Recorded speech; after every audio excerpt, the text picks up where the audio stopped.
আজকে আমি প্রথমে ঘটনা বলবো, একটা খারাপ আত্মার একটা ভালো আত্মার দুটোই একসাথে একজনের শরীরে প্রবেশ করেছিল, পজেস করেছিল, সেই ঘটনাটা বলি।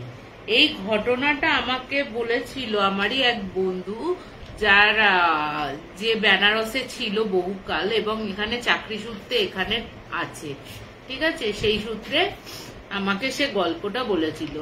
ঘটনাটা বেশ কয়েক বছর পুরনো। আর তোমার যেটা হয়েছে সেটা হচ্ছে ওই বেনারসে ওদের যে বাড়ি, তার পাশের বাড়ি আর সামনের বাড়ি মিলিয়ে দুটো বাড়ির ঘটনা, ঠিক আছে।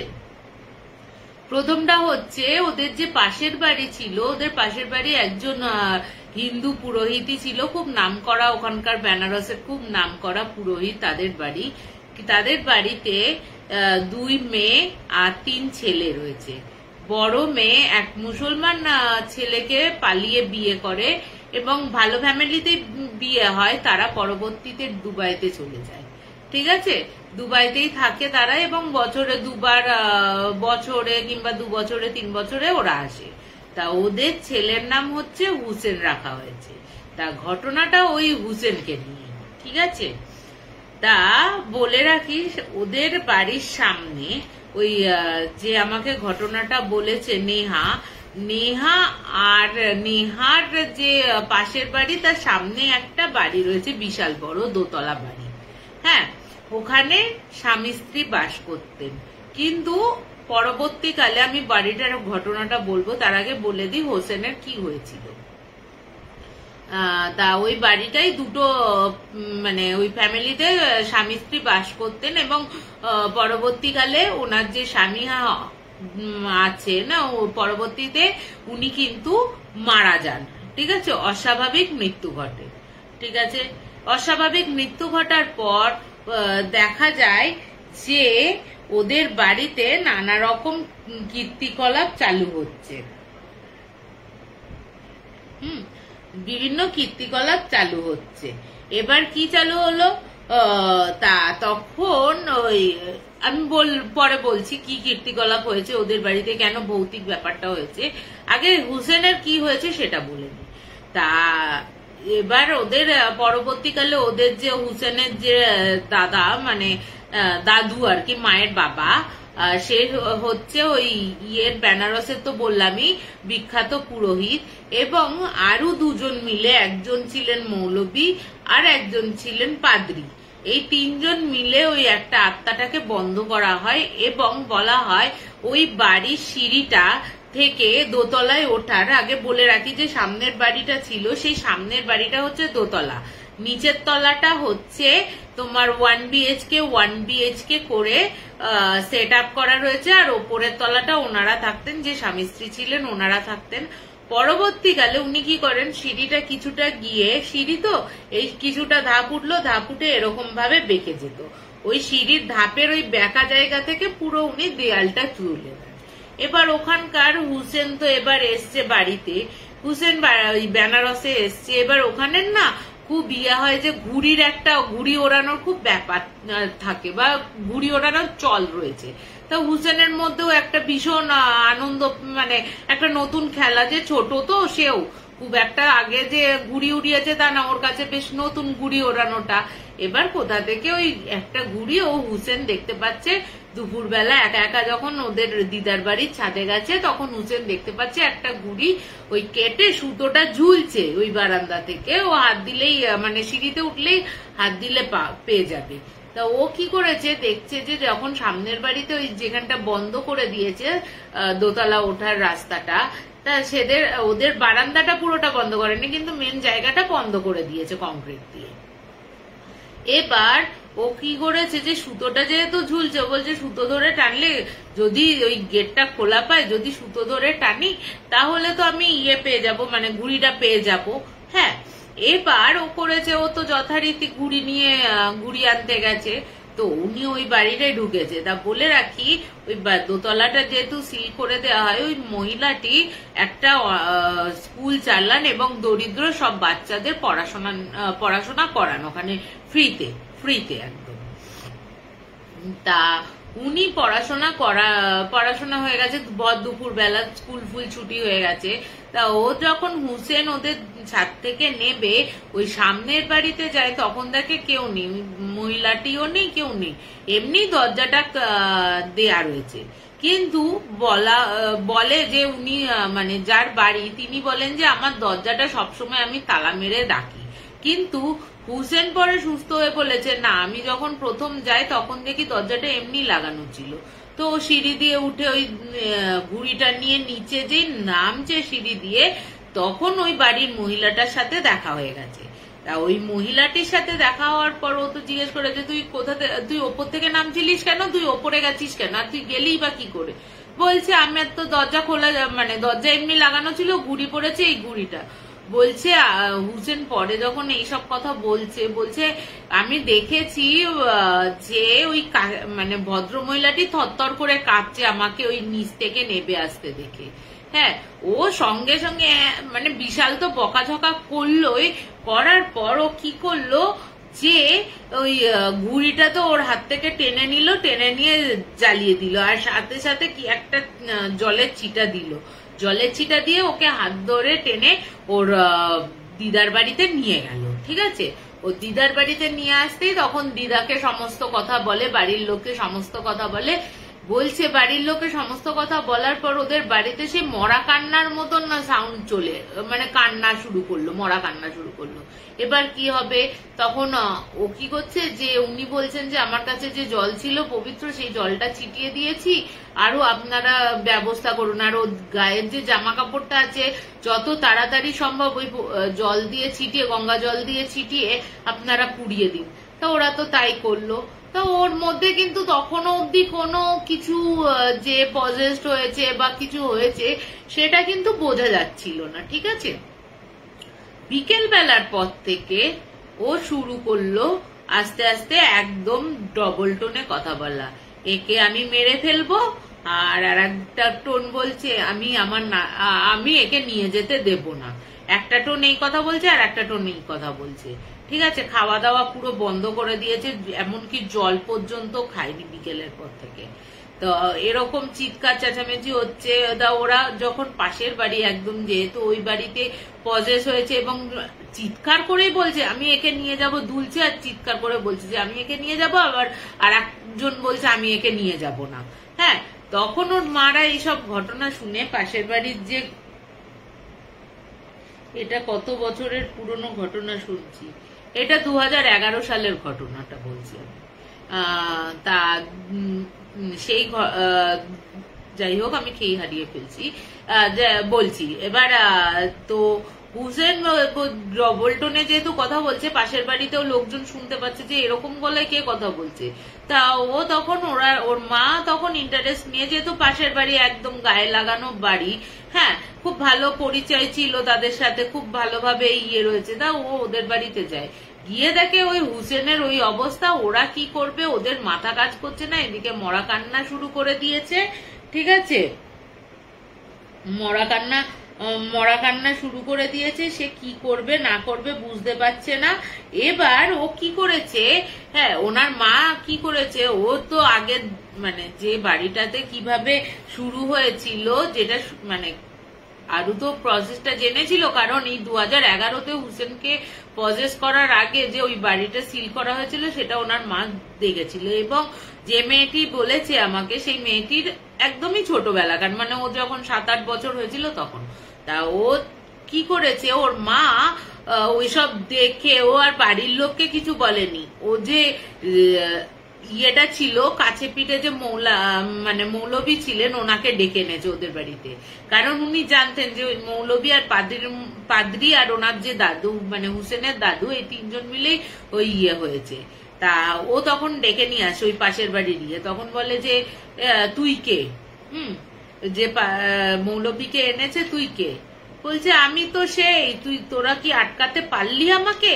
তোরা তো খুব বেঁধে দিয়েছিলিস আমাকে আটকানো যাবে না, আমি একজনের ওপর করেছি, শোধ নিতে পেরেছি, আমি এই হুসেনকে নিয়ে যাব। ঠিক এই কথাটা বলার সাথে সাথে ডবল টোন বলছে মৌলভী সাহেবকে, মৌলভী সাহেব আমি হচ্ছে সেই আত্মা, আমি হচ্ছে হুসেনের দাদু, আমরা যে তিনজন মিলে ওই আত্মাটিকে বন্ধ করেছিলাম সেই আত্মাই হুসেনকে ধরেছে। এবার উনিও না কনফিউজ হয়ে যাচ্ছেন যে দুটো টোনে কথা বলছেন, দুটো টোনে কথা বলছে, কিন্তু এইদিকে ও বলছে আমি একে নিয়ে যাব, ও বলছে না আমি হুসেনের দাদু আছি, দাদু ইয়ে করবে, মানে দাদু আমরাই একে ইয়ে করব, আবার তিনজন মিলে ওই আত্মাটাকে আবার আমরা বের করব। তা মৌলভী সাহেব বলছে আপনি যে হুসেনের দাদু বা সেই পুরোহিত মশাই আপনি, তাহলে আপনি আমাকে ইয়েটা বলুন, আপনি যে প্রমাণ দিন আপনি সেই পুরোহিত মশাই।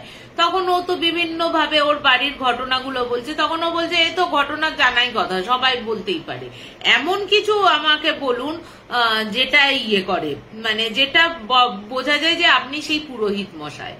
তখন ও যে বলতে শুরু করবে তখনই ওই যে ভয়েসটা রয়েছে আর একটা ভয়েস, ওই ভয়েস বলে হচ্ছে যতই বলুক না কেন আমি তো ছাড়বো না, আমি তো হুসেনকে নিয়ে যাবই, তোরা আমাকে বেঁধেছিস একজন একজনকে করে আমি শেষ করব, আমি তো পুরোহিত মশাইকে শেষ করতে পারিনি, আমি হুসেনকে শেষ করব, তারপর নেক্সট টাইম আসবে তোর, তারপরে আসবে সেই পাদ্রিটার। এই কথা বলার সাথে সাথে কিন্তু আবার ওর যে হুসেনের দাদু তখন বলা শুরু করছে ওর কথা কিন্তু কখনোই শুনবে না, ওর কথা শোনার কোনো দরকার নেই, আমি কিন্তু হুসেনের দাদু বলছি, সেই পুরোহিত যাকে আমরা তিনজনে মিলে আটকে রেখেছিলাম। তা উনি বলছে ঠিক আছে তুমি আপনি প্রমাণ দিন যে আপনি হুসেনের দাদু বা সেই পুরোহিত মশাই, তখন এমন কিছু প্রমাণ দিন।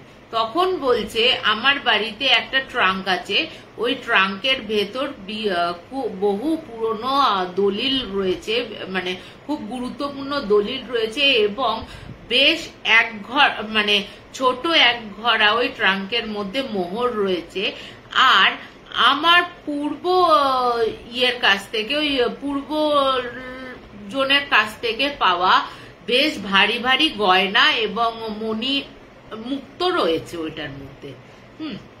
এবার এই কথা শোনার পর ওর যে হুসেনের যে দিদা বলছে হ্যাঁ আমি কিন্তু এই বাক্সটা আমি অনেকদিন ধরেই দেখেছি, এই বাক্সটা অনেকদিন ধরেই দেখেছি, কিন্তু এর ভেতরে কি আছে আমি দেখিনি, বা বিয়ের হওয়ার পর থেকে মানে আমার হাজবেন্ড আমাকে কখনো বলেনি এর ভেতরে কি রয়েছে। তো বলছে ঠিক আছে এটা তো বিশ্বাস করলাম, তো আরেকটু পোক্ত আমাকে বল, আরেকটু বলেন যদি কিছু।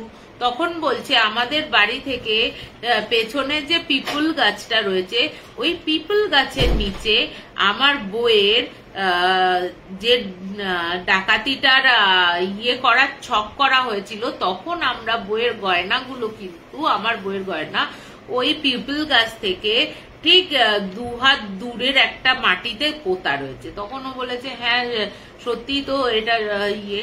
তখন আবার কিন্তু শুরু হয়ে গেছে, এবার শুরু হচ্ছে যখন ও প্রমাণ দিয়ে ফেলেছে, যখন ওই পুরোহিত মশাই বলছে আমরা তিনজনে মিলেই আবার আমরা ওই আত্মাটাকে আটক করব, তখন কিন্তু ও শুরু করে, যখন দেখছে যে ওই আত্মাটা এবার তো তিনজনে, যদিও সে আত্মা হয়ে গেছে কিন্তু তার একটা পজিটিভ পাওয়ার ছিল, পজিটিভ মেসেজে তার মানে নাতিকে বাঁচাতে চাইছে, তা সে যখন বুঝতে পারলো তখন কিন্তু হুসেনের ওপর অত্যাচার করাটা শুরু করলো। তখন আর ডবল টোনে কিন্তু কথা সে বলছে না, তখন সে কিভাবে কথা মানে সে কি আচরণ করছে, নিজের গালে নিজে চড় মারছে, এমন করে পুরো মনে হচ্ছে কেউ ঘাত ধরে ওর দেয়ালের সামনে বা মাটিতে বসে রয়েছে, ওই মাটিতে মাথা ঠুকে দিচ্ছে, চড় মারছে, কেউ যেন গলা টিপে ধরছে, এরকম করছে।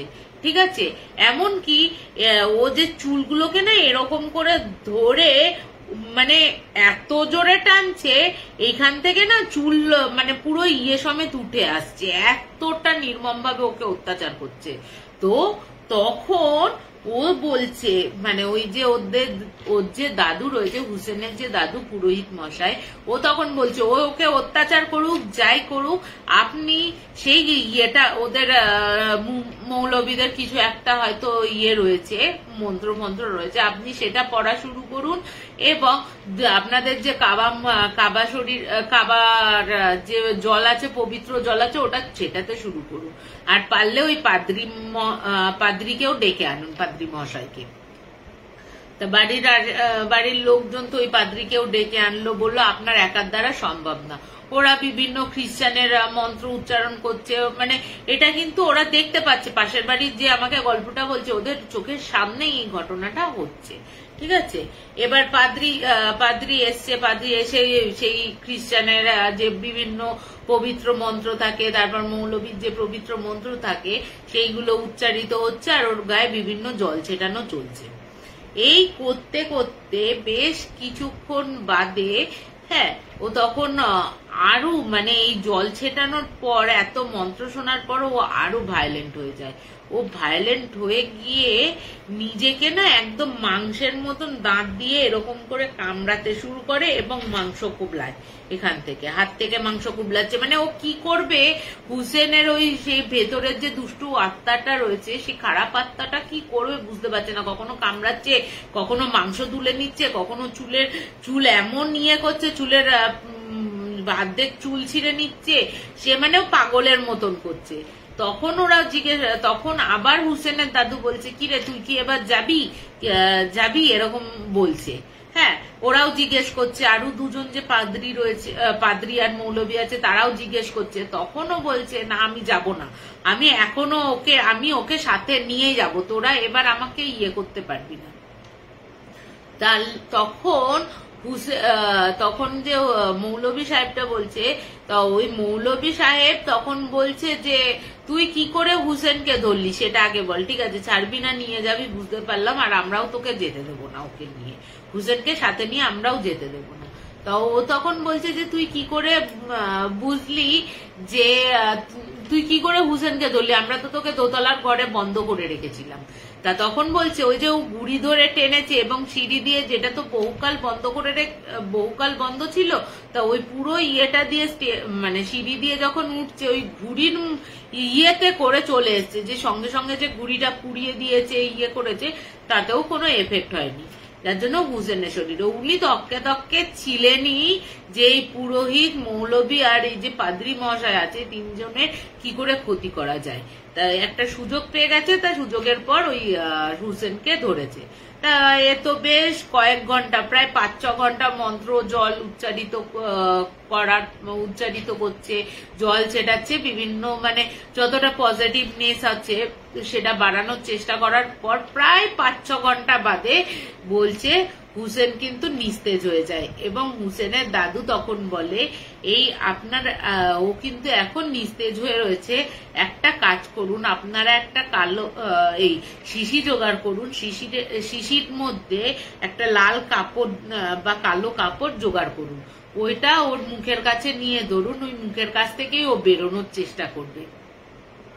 বলছে আমি ওর আত্মাটাকে চেষ্টা করবে না, আমি ওই আত্মাটাকে মুখ দিয়ে বার করার চেষ্টা করবো, এটা আপনারা করতে পারবেন না, ও এখন নিস্তেজ। তা বাড়ি থেকে শিশিপত্র জোগাড় করেছে ওই লাল ইয়ে, তারপরে ওর মুখের কাছে নিয়ে গেছে, নিয়ে গিয়ে বলছে ওর মুখ থেকে না কালো ধোঁয়া মতন কি একটা ওই শিশির মধ্যে আটকে গেল, আর ওরা সঙ্গে সঙ্গে মুখটা বন্ধ করে দিল।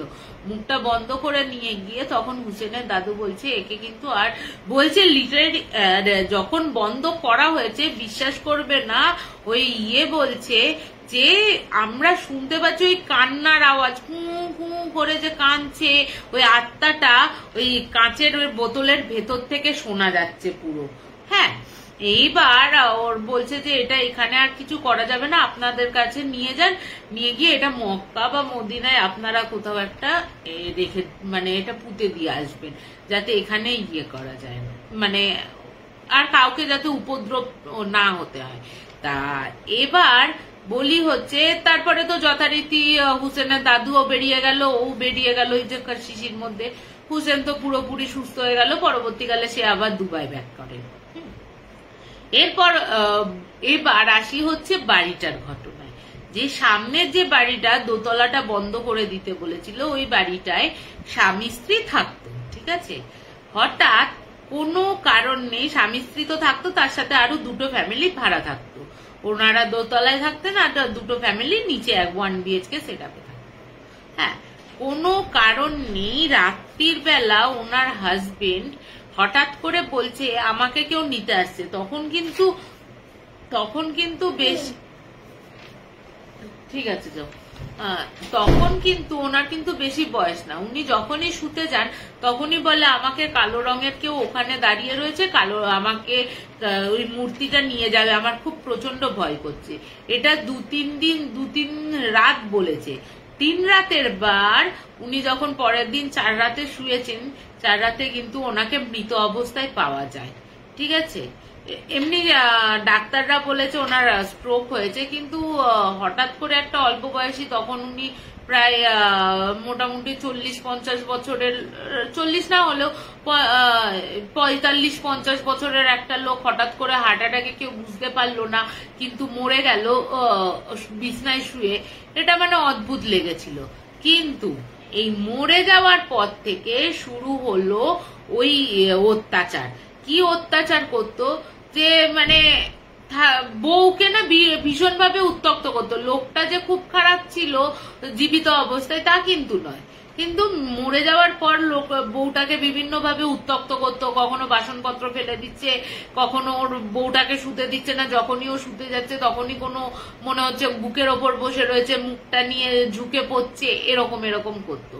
তা ও একদিন দেখছে ও ভর দুপুরবেলা শুয়ে রয়েছে, ওর হঠাৎ করে ওই বউটার মনে হয়েছে যে খাটের চারপাশে না কেউ যেন ওর মানে মনে হচ্ছে যে দেখবে এক একজনের না হাঁটা চলার একটা শব্দ থাকে, মানে যে বোঝা যায় যে আমি অন্তত আমার বরের হাঁটা বা আমার বাবার হাঁটা বা আমার ছেলের হাঁটার মধ্যে পার্থক্যটা বুঝতে পারবো। ও সেটা বুঝতে পেরেছিল। তারপরে বলছে যে ও যে বিছনায় মানে ও শুয়ে আছে, ঠিক মনে হলো আমার পাশের বিছনায় শুয়ে, হ্যাঁ প্রথমে শোয়ার একটা বোঝা গেল যে পাশে কেউ একজন শুলো, ও আর ভয়ে উল্টো দিক করতে পারছে না।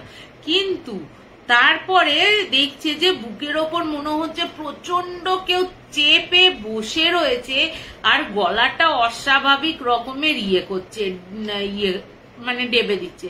ও তো ওই বিশ্বনাথজির নাম করতে করতে করতে করতে কিছুটা রিল্যাক্স হয়েছে। তাই এরপর থেকে না ওই বাড়িটাতে শুধু উনি একার উপদ্রব নয়, নিচের ভাড়াটিয়ারাও ওই উপদ্রব সহ্য করতো। ওই কখনো জিনিসপত্র উধাও করে দিচ্ছে, পরে হয়তো 4-5 দিন বাদে আবার সেই জায়গায় পাওয়া যাচ্ছে, কখনো জল খুলে রাখছে, কেউ হয়তো ইয়েতে কাজ করতে মানে বাথরুমে যাচ্ছে, বাথরুমের বাইরে থেকে ছিটকিনি মেরে দিচ্ছে, কখনো খাবার নষ্ট করে দিচ্ছে, এরকম করছে। এবং পাড়া প্রতিবেশীরা দেখতে পায় কি ওই বাড়িটার যে সামনে যে ব্যালকনিটা আছে, ওই ব্যালকনিতে উনি ভদ্রলোক কিন্তু হাঁটা চলা করে। ঠিক আছে, হাঁটা চলার এটা প্রত্যেকে দেখেছে, এবং যে নেহার যে মা বাবা সবাই দেখেছে এটা। ঠিক আছে, তারপরে উনি যতবার মানে ওই পুরোহিত মশাই যেহেতু বিখ্যাত ছিলেন এবং উনিও যেহেতু হিন্দু ছিলেন, ওই ভদ্রমহিলা ওই পুরোহিতের কাছে আসে, বলে এরকম অত্যাচার করছে, আমরা বুঝতে পারছি উনি রয়েছে, কিন্তু মুক্তির উপায়টা কি। তা ও তখন বলে ওকে কিন্তু এখন সহজে ওদের বাড়িতে যায়। পরবর্তীকালে ও বলেন যে ওই পুরোহিত মশাই মানে যেটা হুসেনের দাদু বলেন যে একে মুক্তি দেওয়া অতটা সহজ না, এর জীবনে এতটাই আশা আকাঙ্ক্ষা নিয়ে উনি মরেছেন, যার জন্য উনি কিন্তু ওই আশা আকাঙ্ক্ষার থেকে বাইরে হতে পারছেন না বলে ও একটা শক্তিশালী আত্মায় পরিণত হয়েছে। তো আমরা ব্যবস্থা করছি। তো উনি একার প্রথমে চেষ্টা করেছিলেন, তো কোনোভাবেই সেটা সফল হয়নি। পরবর্তীকালে ওই 3 জন মিলে উনি কিন্তু আটকে দিতে বলেছিলেন, যাতে উনি কিন্তু নিচে না নেমে আসে বা উপদ্রব না করে। ওই ঘরগুলোকে, ওখানে 3টে বেডরুম ছিল, 3টে বেডরুম ড্রয়িং, প্রত্যেকটা দরজায় তালা মেরে না ওরা একটা সুতোই ওই বিশ্বনাথের সুতো বেঁধে বেঁধে বেঁধে বেঁধে ঘরটাকে করেছিল। এবং পরবর্তীকালে ওই হুসেন বলেছিল যে এই সিঁড়ি দিয়ে কেউ যেন না ওঠে, দরজায় যেন সবসময় তালা মারা থাকে। তা হুসেন যেহেতু ওই কোনো কারণে ওই আত্মারই হোক বা ওর যে বেঁধে রেখেছিল সেটার থেকে মুক্ত পাওয়াই হোক, যাই হোক না কেন, যে কারণেই হোক না কেন হুসেনকে ধরেছিল। তা পরবর্তীকালে নাকি ওই ওই মৌলবী নাকি ওই মক্কায় গিয়ে উনি একটা পবিত্র স্থানে ওইটাকে করে দিয়ে আসে। তা পরবর্তীকালে আর কোনো প্রবলেম নেই, হয়নি আর কি ওই বাড়িটায়। তো অ্যাজ ইট ইজ এখন যেমন ওই পুরো বাড়িটা এখনো অব্দি দোতলাটা বন্ধই রয়েছে, স্কুল করে, নিচে ভদ্র মহিলাই থাকেন একটা নিয়ে, আর একটাতে ছোটখাটো করেছে দোকান মতন, আর একটা যে 1 BHK ছিল ওই 1 BHK তে একটা দোকান খুলেছে, আর দুস্থ বাচ্চাদের পড়াশোনা করার স্কুল চালু করেছে। তা এই হচ্ছে আমার প্রথম ঘটনা। দুটো আটটা একেবারে একটা বাচ্চা, তখন ওর প্রায় 10-11 বছর হুসেনের, দুটো আত্মাই এভাবে ধরে, এবং ভালো আত্মাটাও দাদুই ওকে যে বাঁচালো, আত্মা হিসেবেও যে ওকে, আত্মা হয়েও যে ওকে বাঁচালো, এটাই মানে বিশাল ব্যাপার। তা এটা একটু যদি বলো কেমন লাগলো, তাহলে আর একটা ঘটনায় চলে যায়।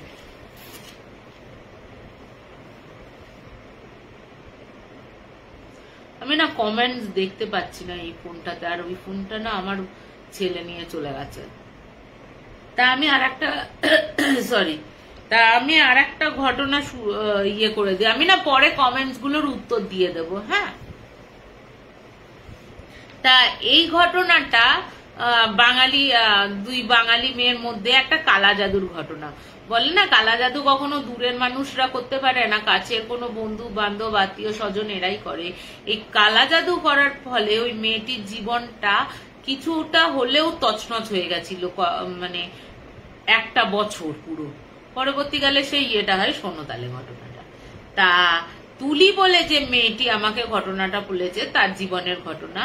তুলি হচ্ছে প্রবাসী বাঙালি, ঠিক আছে। সে দিল্লি ইউনিভার্সিটিতে চান্স পেয়ে দিল্লি ইউনিভার্সিটিতে পড়ে, ভর্তি হয়, এবং ওখানেও মিতালি নামে ওদের একটা আর একটা বাঙালি, ও প্রবাসী, ও ওই কলেজে ভর্তি হয়। এবার দেখবে প্রবাসী হলে দেখবে কি, যেটা আমি নিজেও প্রবাসী হয়ে বুঝতে পারি, যে কখনো বাঙালি দেখলে না একটা আবেগ চলে আসে, বা বাংলা কথার ভেতর, বাংলা কথা শোনার মধ্যে একটা চলে আসে, ঠিক আছে। তা ওদের মধ্যেও, মিতালি আর তুলির মধ্যেও ওই একটা বন্ধুত্ব, খুব ভালো বন্ধুত্ব, যাকে বলে বেস্ট ফ্রেন্ড হয়ে গেছিল দুজনের। কিন্তু বলে রাখি, তুলি কিন্তু নামটাও তুলি, আর ও মানে পুরো এত সুন্দর দেখতে, যেন মনে হচ্ছে ওকে ভগবান তুলিতে করে ধৈর্য ধরে এঁকেছে। তেমনি পড়াশোনাতেও সে ভালো, মিতালিও সুন্দর, মানে চটক, এক দেখাতে পছন্দ হওয়ার মতন, কিন্তু ওই তুলির মতন পড়াশোনায় অত ভালো ছিল না। এবার যথারীতি কলেজে ভর্তি হওয়ার সাথে সাথেই ওদের মানে 3rd ইয়ারের পরে ওর এক জিএস এর সাথে, ওদের কলেজের জিএস এর সাথে তুলির প্রেম চলে। ছেলেটিও খুব ভালো ফ্যামিলির, এবং খুব লেখাপড়াতেও খুব ভালো ওরও। তা ওদের প্রেম কাহিনী চলে। তা এদের এবার মিতালিও না মনে মনে, মানে কখনো হিন্ট দিত, ওরা অতটা পাত্তা দিত না, তুলি আর তুলির বয়ফ্রেন্ড অতটা পাত্তা দিত না, কিন্তু ওকে হিন্ট দেওয়ার চেষ্টা করতো। তোর যখন যদি কখনো ব্রেকআপ হয়ে যায়, তাহলে আমি তোর ছেলেটির নাম অভিষেককে নিয়ে নেবো, অভিষেকের সাথে থাকবে, এরকম একটা হিন্ট দিত হাসতে হাসতে। তা ওরা সেটা বুঝতে পারেনি। তা বেশ ভালো, 1st ইয়ারটা চলে গেল। 2nd ইয়ারে উঠেছে। 2nd ইয়ারের প্রথমের দিকে না তুলির জন্মদিন আছে। তা জন্মদিনে তুলিকে ও একটা ক্যান্ডেল, তারপর তোমার মানে সুগন্ধি ক্যান্ডেল গুলো হয় না দেখতে সুন্দর, ওই সুগন্ধি ক্যান্ডেল, কেক, আর একটা টেডি বিয়ার দেয় ওই মিতালি, ঠিক আছে। এবং 3 জনে ওরা অনেক সময় না, মিতালি, তুলি আর অভিষেক 3 জনে কিন্তু অনেক সময় ঘুরতে আউটিংও করতো 3 বন্ধুতে। ওরা কিন্তু 3 জনে ভালো বন্ধু আবার। হ্যাঁ, তা ওরা সেই দিন, যেদিন ওর জন্মদিন, ওই অভিষেকের সাথে ওরা দুজনে ঘুরে বেড়ায়, ট্রিট নেয়, নেয়, কেক ফেক কাটে, খায়। তা তুলির ওই কেক খাওয়ার পর থেকেই না তুলি শরীরটা একটু আনচান করতে থাকে। তো অভিষেককে বলে, আমার শরীরটা ভালো লাগছে না, আজকে আমি বাড়ি চলে যাই, বাড়ি গেলে একটু রেস্ট নিলে হয়তো শরীরটা ঠিক হবে। কিন্তু তুলি ভাবে যে একটু মোমবাতিটা জ্বালিয়ে দেখি, সারা ঘর অন্ধকার করে ওই সুগন্ধি মোমবাতিটা জ্বালিয়ে ও চুপ করে শুয়ে রয়েছে আর গান শুনছে। হ্যাঁ, এরপরে তুলি বলছে আমার ভেতরটা না ওই গান শুনতে শুনতে মনে হচ্ছে ওই কেকটা খাওয়ার পর থেকে আস্তে আস্তে জ্বালাটা বাড়তে শুরু করছে। ভেতরের একটা জ্বালা, মানে শরীরের ভেতরে একটা জ্বালা করে না অনেক সময়, ওই জ্বালা শুরু হয়েছে ভেতরের মধ্যে। ওনার নিজেকে কন্ট্রোল আর করতে পারছে না। কখনো শাওয়ারের তলায় যাচ্ছে, ঘন্টার মানে 1 ঘন্টা শাওয়ারের তলায় হচ্ছে, যেই বেরোচ্ছে আবার হচ্ছে, জ্বালা শুরু করেছে। তার মধ্যে শুরু হয়েছে ঘাড়ে অসম্ভব ব্যথা। সে ঘাড় আর গোড়াতে পারছে না ওই জন্মদিনের দিন থেকেই। হ্যাঁ, ওই কেকটা খাওয়ার পর থেকে ওর শরীরে এরকম। তা ওর বাবা দেখছে যে এরকম, তার মধ্যে ওই ঘাড়ে ব্যথা, শরীর জ্বালা করছে। তার মধ্যে শুরু হলো অদ্ভুত রঙের, মানে আমাদের নর্মালি যে খাবারটা খায় সেটাই তো বমি হয়, কিন্তু ও বলছে আমার কিন্তু কালো কালচে বমিটা হচ্ছে। এবার এই দেখে মানে মা আমাকে জল খাওয়াচ্ছে বা ওষুধ খাওয়াচ্ছে বমির, ওইটাও মানে কালচে কালারের হয়ে যাচ্ছে। ঠিক আছে, এই দেখে তো ওর মা বাবা আর রিস্ক নেয়নি। আর বলে রাখি, অভিষেকের ঘটনা, অভিষেক যে ওর বয়ফ্রেন্ড, এই ঘটনাটা কিন্তু 2 বাড়িতেই জানতো। ওদের কোনো আপত্তি, 2 বাড়িতেই কোনো আপত্তি ছিল না। ঠিক আছে, ওদের স্মুথলি পরবর্তীকালে ওই অভিষেককেই ওর বিয়ে করে তুলি। হ্যাঁ, তা এবার বলছে যে আমার এই জ্বালা পোড়া এই বমি দেখে আমার মা বাবা আমাকে হসপিটালে ভর্তি করে। তো হসপিটালের ডাক্তাররা তো ওষুধ দেয়, করে, স্যালাইন চালায়, তাতেও না আমার বমিটা কিছুটা কমলেও, যেটা আমি ঘন ঘন করছিলাম সেই বমিটা কিছুটা কমলেও কিন্তু মানে আমার সারাদিনে হয়তো যেটা যা খাচ্ছি তাই হচ্ছে, সে জায়গা থেকে মানে 20-25 বারের জায়গায় সেখানে হয়তো আমার 10 বার 5 বার হচ্ছে, 5-10 বার হচ্ছে এরকম, কিন্তু কমাটা হচ্ছে না। তো দিনকে দিন না কলেজ তো যাওয়া বন্ধই হয়ে গেল। তো ডাক্তাররাও বিভিন্ন পরীক্ষা নিরীক্ষা করলেও দেখা যায় যে সমস্ত নর্মাল রিপোর্ট সমস্ত কিছু নর্মাল, ওর কোনো প্রবলেম নেই। ঠিক আছে, এবার ডাক্তাররাও আর কতদিন করবে, ডাক্তাররা বলে আপনারা এই ওষুধগুলোই চালাতে থাকুন, ছেড়ে দেয়, যেহেতু ওনার কোনো প্রবলেম নেই শরীরে। এবার না অভিষেক দিন তারপরে হচ্ছে ও না আস্তে আস্তে এমন হয় যে ওর মা বাবাকে পর্যন্ত প্রচন্ড খারাপ বিহেভ শুরু করে মা বাবার সাথে। বয়ফ্রেন্ড তো দূরের কথা, যে বয়ফ্রেন্ডের সাথে কথা না বললে তার দিন কাটতো না, সেই বয়ফ্রেন্ডকে তো ফোন করা দূরের কথা, মানে অভিষেক যদি ফোন করতো না, ও প্রচন্ড খারাপ বিহেভ করতো। এমনকি মা বাবা যদি ওষুধ খাওয়ানোর জন্য বা খেতে ডাকার জন্য ডাকতো, মানে একটা অদ্ভুত রকমের চিৎকার করে বাজে বিহেভ করতো। ওরাও বুঝতে পারছে না। এরপর না দিনকে দিন ওনার কি করতো, নিজেকে জানলা দরজা একদম বন্ধ করে দিত, একদম অন্ধকার করে সারাক্ষণ ঘরের মধ্যে ওই মোমবাতি জ্বালিয়ে বসে থাকতো। হ্যাঁ, কিছুক্ষণ জ্বালাতো আবার নিভিয়ে দিত, কিন্তু অন্ধকার থাকতো। কারোর সাথে কথা বলা বন্ধ, খাওয়া দাওয়া বন্ধ, বাথরুম যাওয়া বন্ধ, স্নান করা বন্ধ, সব বন্ধ করে দিয়েছিল। তা ও তখন অভিষেক যেহেতু বুঝতে পারছে যে এর কিছু প্রবলেম হয়েছে, তা আমি ওর বাড়িতে গেছে, তুলিদের বাড়িতে আসে, ফ্ল্যাটে আসে। তুলিদের ফ্ল্যাটে এসে অভিষেক বলে যে কাকিমা কি হয়েছে, আন্টি আঙ্কেলকে সমস্ত কথা বলে, আন্টি আঙ্কেলও এই ব্যাপার হচ্ছে, এই হয়েছে। তা ও তখন তুলির সাথে কথা বলতে যায়। তা তুলি কিন্তু ওকে মানে এমন অপমান করে, ও কিন্তু নিজেকে আর কন্ট্রোল করতে না পেরে ও কাঁদতে কাঁদতে তুলির ঘর থেকে বেরিয়ে আসে। ও তখন ওর তুলির মা জিজ্ঞেস করে যে কি তুমি এরকম কাঁদছো কেন? বলছে তুলি আমাকে প্রচন্ড ভাবে অপমান করেছে, আমি বুঝতে পারছি না ওর কি হয়েছে, কিছু তো সব নর্মাল রিপোর্ট আসছে, আসছে, তাহলে কি এমন প্রবলেম হলো ওর? তা এরপরে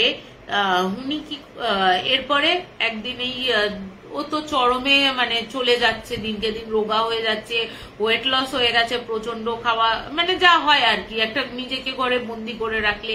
পড়াশোনাটাও ডকে উঠে গেছে, 2nd ইয়ারে, তখনও মাঝামাঝি, তখনও কিন্তু ও কলেজ যেতে পারেনি ওই জন্মদিনের পর থেকে। ঠিক আছে, পরীক্ষাও দিতে পারেনি, কিচ্ছু করতে পারেনি।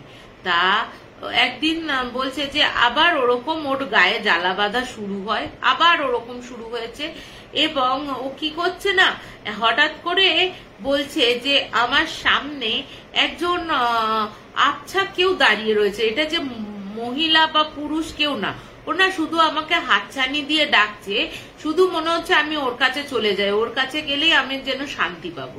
তো ওর মা বলছে কার কাছে যাবি, এখানে কেউ নেই, এখানে এত ইয়ে রয়েছে, তুই কিসের জন্য যাবি, কারোর কাছে যেতে হবে না, তুই আমার মেয়ে আমার কাছেই থাকবি। ও তো ওর মা ওকে চেপে জড়িয়ে থাকে, বলছে না মা আমাকে যেতে দাও, ওই মহিলাটার কাছে গেলেই মনে হয় আমি না একটু মানে শান্ত থাকবো বা ভালো থাকবো। তা ও তখন বলছে কি শান্ত থাকবি, কি ভালো থাকবি, না আমার গায়ে জ্বালা পোড়া করছে, ওর কাছে গেলেই ও আমাকে ইশারায় ডাকছে, আমার গায়ে জ্বালা পোড়া কমিয়ে দেবে মনে হচ্ছে। তা বলছে না তুই কোথাও যাবি না। তাই এই করতে করতে যখন ওর আরো ডিটোরিয়েট করে, তখন অভিষেকের মা বাবা একদিন আসে ওকে দেখতে। তা অভিষেকের মা বাবাকেও তো যাতা বলে ইয়ে করে। তখন অভিষেকের মা বলে যে দেখুন দিদি, আপনারা তো মেডিকেল যা করছেন, তো আমার যে কুলগুরু আছে, আমি না তুলিকে একবার দেখাই, দেখি না কি বলে উনি, ঠিক আছে কি বলে। এতদিন তো প্রায় 6 মাসের ওপরে এই অবস্থা কন্ডিশন হয়ে গেছে, এ তো একদম বিছানায় শুয়ে পড়েছে, একটু নিয়ে আসি। তা উনি পরের দিন ওনার যে কুলগুরু রয়েছে অভিষেক মায়ের, সেই কুলগুরুকে নিয়ে আসে। কুলগুরুকে নিয়ে আসার পর উনি বলেন ওরে বাবা, মানে তুলিকে দেখার পর, তুলি তো দেখেই প্রথমে ওদের ঘরে ঢুকেছে, প্রথমে দেখে তো বলছে ঘরে একটা বিশ্রী গন্ধ পাওয়া যাচ্ছে, যেমন আষ্টালো গন্ধ একটা এই বাড়িটার মধ্যে। হ্যাঁ, তা উনি তখন ওই তুলির ঘরে গেছে, তুলির ঘরে যেতেই ও যখন দরজাটা খুলেছে, মানে ওনার সামনাসামনি মুখে পড়তে না ও বলছে ছিটকে পুরো একদম ইয়েতে চলে যায়। অভিষেক বলছে যে ছিটকে না পুরো মনে হয় কেউ যেন ওকে ধাক্কা দিয়ে খাটের ওপর বসিয়ে দিল। হ্যাঁ, এখানে কেন এসছে এই বুড়োটাকে নিয়ে এসছো কেন, ইয়ে করছো কেন, তোমরা কেউ হও কিছু হও না, আমাকে আমার মতন থাকতে দাও, ইয়ে করতে দাও, এরকম চিৎকার আর অশ্রাব্য ভাষায় গালিগালাজ করতে শুরু করে। তা উনি তো দেখার পর বলছে ওরে বাবা, একে প্রচন্ড রকমের কালা জাদু করা হয়েছে, এমন কেউ করেছে যেটা কোনো মিষ্টি, আর ওর বাড়িতে কি কোনো সুগন্ধি কিছু আছে?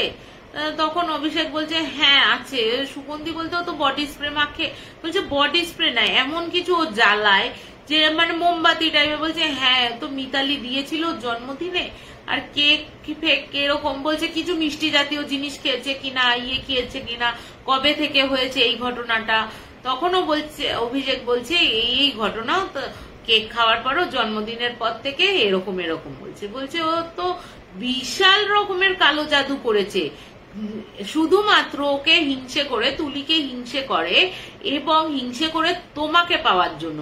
এমনকি তুমি যদি আর কটা দিন ওর সাথে, তুমি যেহেতু তুলি কলেজ যাচ্ছে না বলে তুমিও এদিকে পাজল হয়ে তুমিও কলেজ যাচ্ছ না, ইয়ে করছো না, তার জন্য কিন্তু ও তোমার ওপর কিন্তু অতটা কালা জাদু করেনি, কিন্তু তোমার ওপরও কিন্তু সে প্রভাব ফেলেছে, ঠিক আছে, তোমার ওপরও প্রভাব ফেলেছে, কিন্তু তোমার অরাটা অনেকটা স্ট্রং বলে তোমার ওপর ওই কালা জাদুর প্রভাবটা অতটা পড়েনি যেটা তুলির মধ্যে পড়েছে।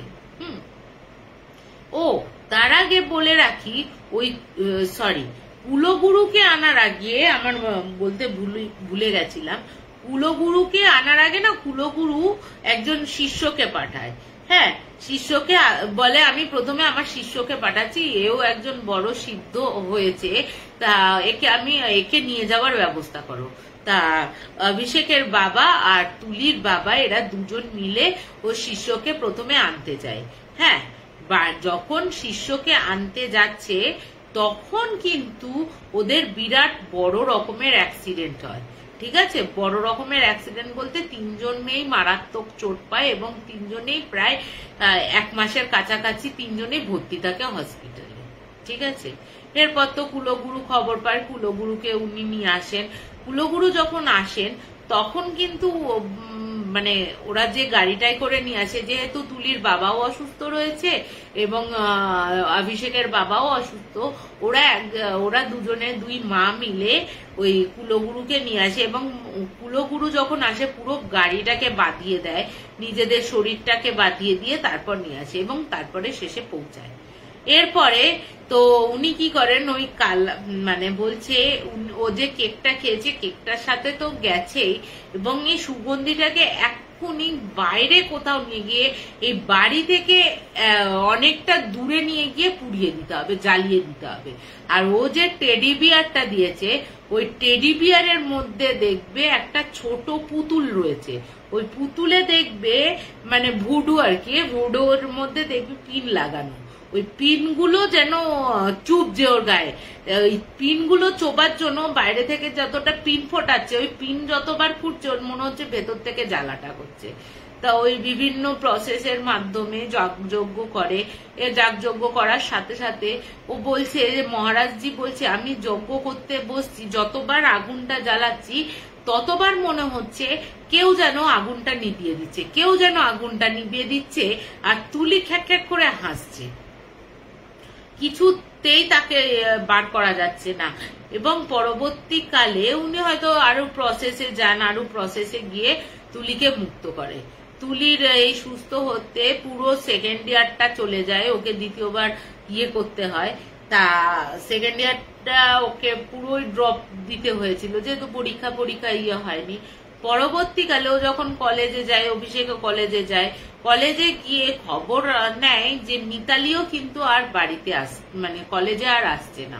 হ্যাঁ, বলছে ওর বন্ধুরা বলছে মিতালি একদিন দেখি কি সব কালো ড্রেস পরে, মানে কালো লিপস্টিক, কালো কানের দুল, কালো চশমা, কালো শাড়ি, কালো ব্লাউজ, সব কালো পরে এসে ওর বন্ধুদের বলছে তুলিকে আর তোরা কোনোদিন দেখতে পাবি না। হ্যাঁ, তুলিকে আর তোরা কোনোদিন দেখতে পাবি না। এই বলে ও কিন্তু সেই যে কলেজ থেকে বেরিয়ে যায় হন হন করে হেঁটে, তারপরে কিন্তু আর ও কিন্তু আর আসে না। এবং খোঁজ পাওয়ার বেশ কয়েকদিন তুলিরা যখন আবার কলেজ রেগুলার স্টার্ট করে, এই ঘটনার প্রায় 3-4 মাস বাদে হঠাৎ খবর পায় মিতালি নাকি সুইসাইড করেছে। তা কিসের জন্য করেছে, কেন করেছে, এটা কিন্তু আজও ওরা জানে না, মানে আজও অজানা কেন মিতালি সুইসাইডটা করতে গেল। হয়তো তার পাপের ফলটা পেল, না অন্য কেউ ওকে মারলো, বা নিজের অনুতাপে হোক, বা ব্যর্থ প্রেমে হোক, বা অভিষেককে না পারার জ্বালা যন্ত্রণায় হোক, সেটা ওর সুইসাইড করেছে। তা মিতালি কিন্তু পরবর্তীকালে সুইসাইড করে ওর, এবং তুলি কিন্তু অভিষেককে বিয়ে করে। পরবর্তীতে ওরা সুখে শান্তিতে রয়েছে। ওরা এখন কিন্তু সুইজারল্যান্ডে রয়েছে, ঠিক আছে, ওখানেই চাকরি বাকরি করে দুজনে। হ্যাঁ, তা এই হচ্ছে আমার কালা জাদুর ঘটনা। বলে না পাপ বাপকে ছাড়ে না, হয়তো সেই পাপটাও করেছিল বলে, একটা মেয়ের ক্ষতি করতে চেয়েছিল বলে সে করেছে হয়তো, বা অনুশোচনাও হতে পারে যে আমি একটা মেয়ের ক্ষতি করলাম, বা সে হয়তো অভিষেককে না পাওয়ার একটা যে জ্বালা যন্ত্রণা রয়েছে সেই জ্বালা থেকেও সুইসাইড করতে পারে। তাই একটু কেমন লাগলো একটু যদি বলো আমাকে, একটু কমেন্ট করে রাখো না, আমি করবো তাহলে, বলবো আমি পরে, তাহলে তোমাদের একটু উত্তর দিয়ে নেবো। তাহলে আর একটা ঘটনা বলি।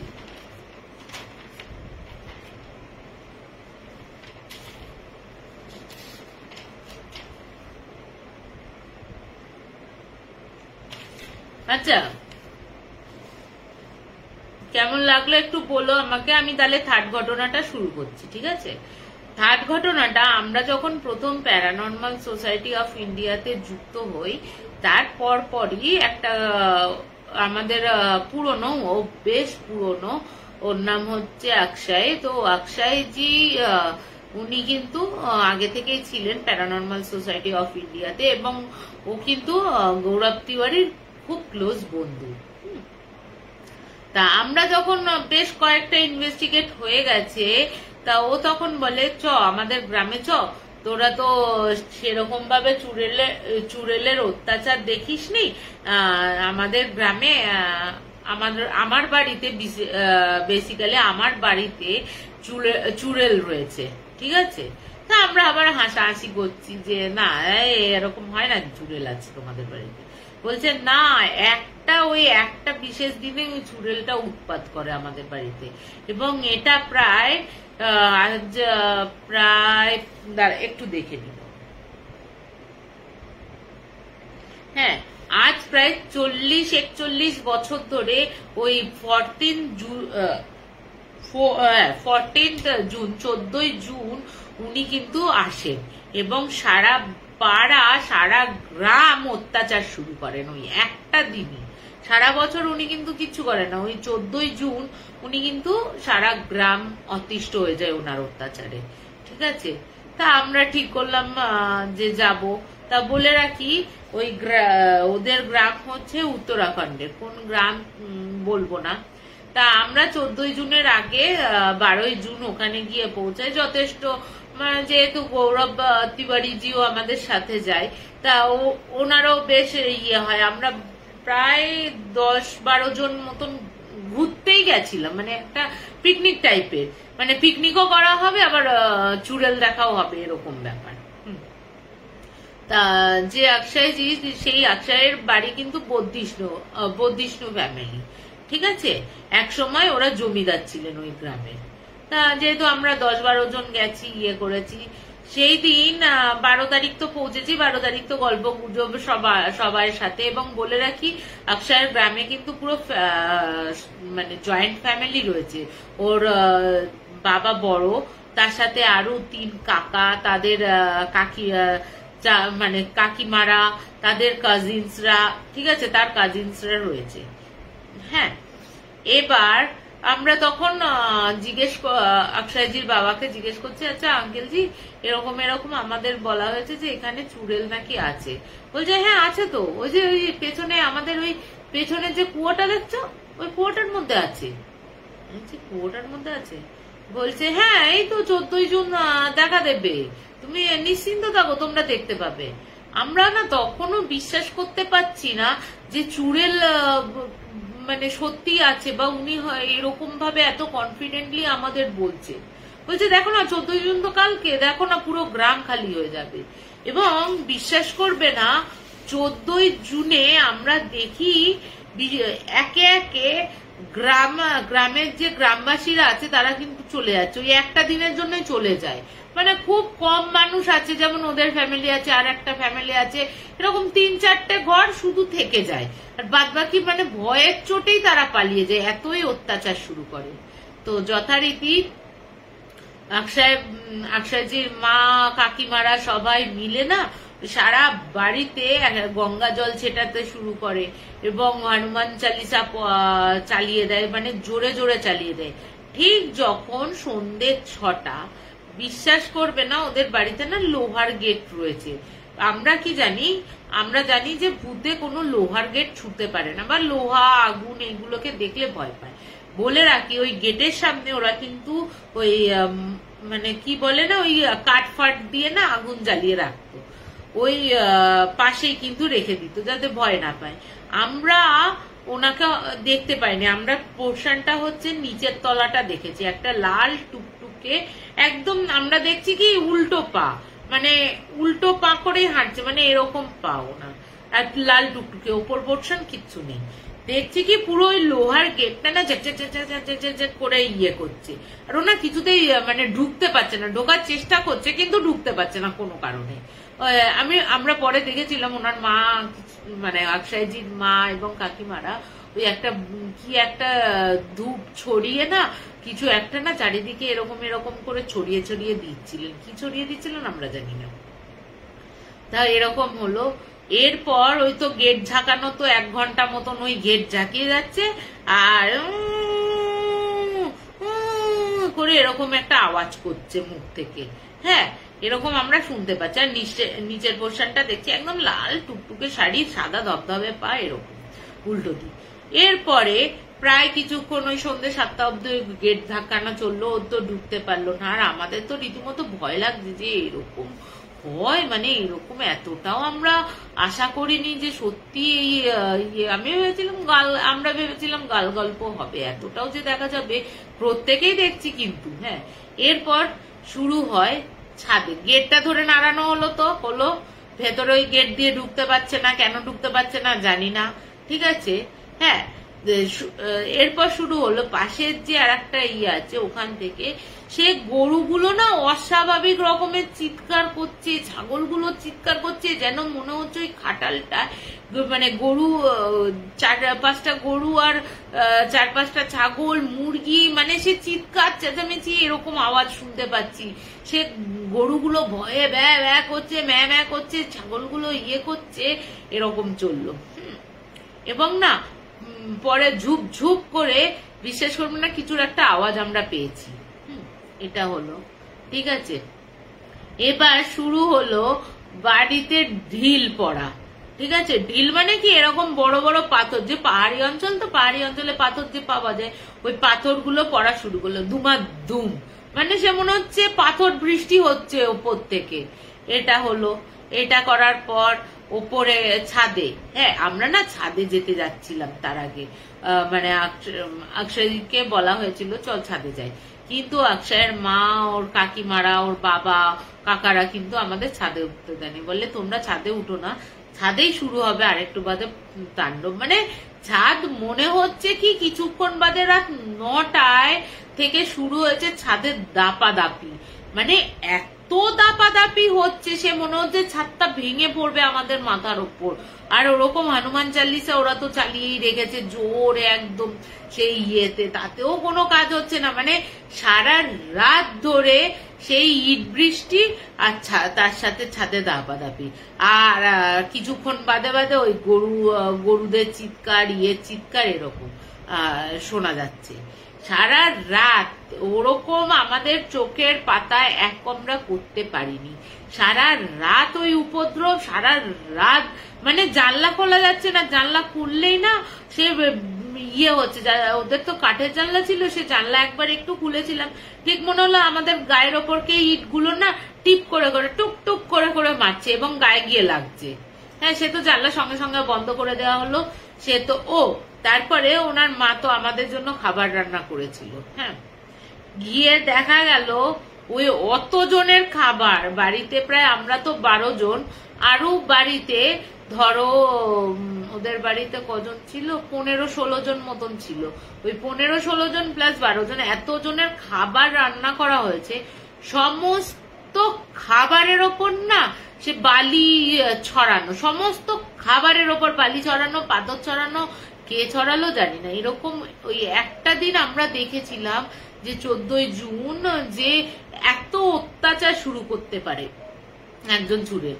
তা আমরা তখন জিজ্ঞেস করছি যে এই চুড়েলটাকে, এবং পরবর্তীতে আমরা কিন্তু ওই ঝপাং করে কুয়োর মধ্যে থেকে লাফ দেওয়ার আওয়াজটা পাই, এবং সেটা হচ্ছে 14ই জুন মানে 15ই জুনের ভোরবেলা।